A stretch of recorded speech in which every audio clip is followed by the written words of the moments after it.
He traído hasta mi Biblia para compartirla con ustedes.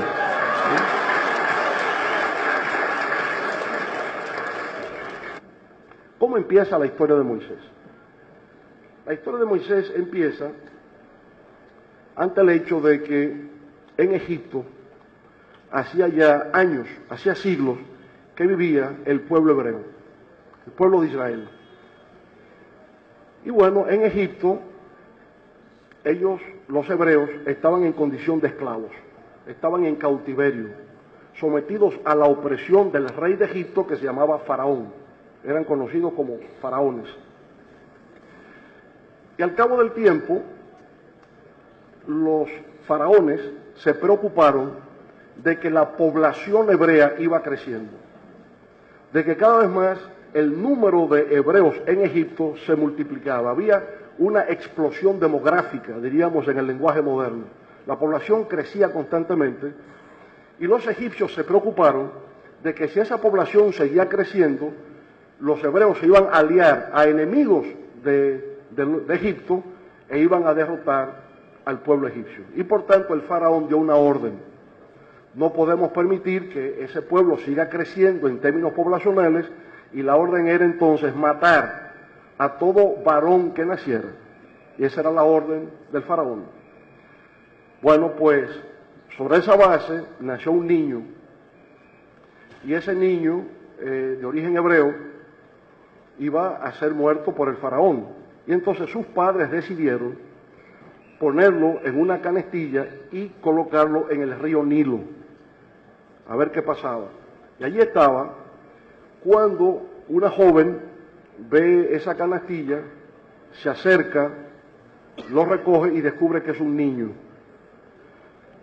Cerca de esa joven que ve la canastilla y descubre que es un niño, está la hermana de ese niño que está en la canastilla. Y se le acerca a la joven y le dice: es un niño que está ahí, ¿verdad? La joven lo toma.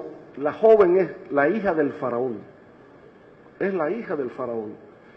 Y la hermana, que se llama María, le dice: mire, si usted quiere le buscaremos a una señora que puede cuidar a ese niño, que se lo cuide hasta que crezca. La hija del faraón no sabe que a quien ella le está refiriendo es a la propia madre del niño, a quien le van a poner de nombre Moisés, que significa el salvado de las aguas.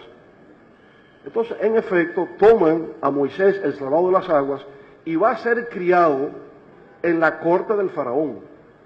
O sea, ese niño va a crecer, se va a convertir en adulto en la corte del faraón. ¿Qué nos dice eso? Que Moisés va a recibir la mejor educación posible, porque va a convivir en la realeza, que va a tener una vida prácticamente de príncipe, porque él viene siendo como el hijo de la hija del faraón, él es el nieto del faraón, es una especie de príncipe. Bueno, y ahí dura Moisés la primera etapa de su vida de 40 años, porque la vida de Moisés se va a dividir en 3 etapas de 40 años cada uno. Estos primeros 40 años de su nacimiento, desarrollo, adultez, está ahí. Luego 40 años que vamos a ver que tendrá que ir al desierto, y luego del desierto cuando retorne a Egipto. Moisés vivió en total 120 años de edad. Estos primeros 40 años se las pasa ahí. Pero ocurre que un día Moisés sale y ve que un egipcio está maltratando a un hebreo. Él está viendo eso. ¿Cuál fue la reacción de Moisés? Moisés pudo haberse cruzado de brazos, haber sido indiferente, insensible y dejarlo pasar, pero no. Él lo que hizo fue que mató al egipcio. Moisés, cuando ve que el egipcio está maltratando a un hebreo, mata al egipcio y lo esconde en la arena. ¿Qué nos dice eso? La primera condición de liderazgo aparece aquí. ¿Cuál es? Asumir una causa. ¿Cuál fue la causa de Moisés? A pesar de haber sido criado en la casa de Faraón, su madre hebrea fue que lo crió. Por tanto, mantuvo lazos con el mundo hebreo y no aceptó la injusticia, no aceptó la humillación, no aceptó la arbitrariedad.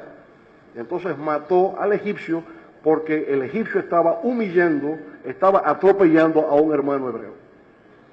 Bueno, perfecto. Él procura de que nadie lo vea y oculta al egipcio en la arena. Al día siguiente, vuelve Moisés a la calle y ve que dos hebreos se están peleando entre sí. Entonces él se acerca a ellos y les dice, ustedes no pueden pelear. Pero uno de los hebreos le responde diciendo, ¿y quién eres tú para decirnos eso? ¿Y quién te ha dado a ti autoridad para decirnos a nosotros que no hagamos eso? Si tú incluso mataste a un egipcio ayer, Moisés había creído que nadie lo había visto, pero como se ve por el relato, sí lo habían visto. Y cuando él se da cuenta que ya se sabe, porque los egipcios y los hebreos convivían unos al lado de los otros, cuando Moisés se da cuenta de que en efecto ya se sabe que él lo había matado al egipcio, tiene que salir entonces de Egipto hacia un pueblo que se llama Madián. Pero lo que quiero enfatizar es lo siguiente. La primera condición del liderazgo es asumir una causa. Moisés la asumió, matando al egipcio que humillaba o atropellaba a un hebreo. Para asumir esa causa, Moisés asumió un riesgo. El riesgo era que él vivía muy bien en la casa del faraón, lo trataban como un príncipe, pero él renunció a vivir bien para asumir la causa de lucha contra la injusticia y perdió el privilegio y tuvo que irse ahora al desierto, a un lugar llamado Madián. Pero cuando llega a Madián ocurre otro episodio que también va a revelar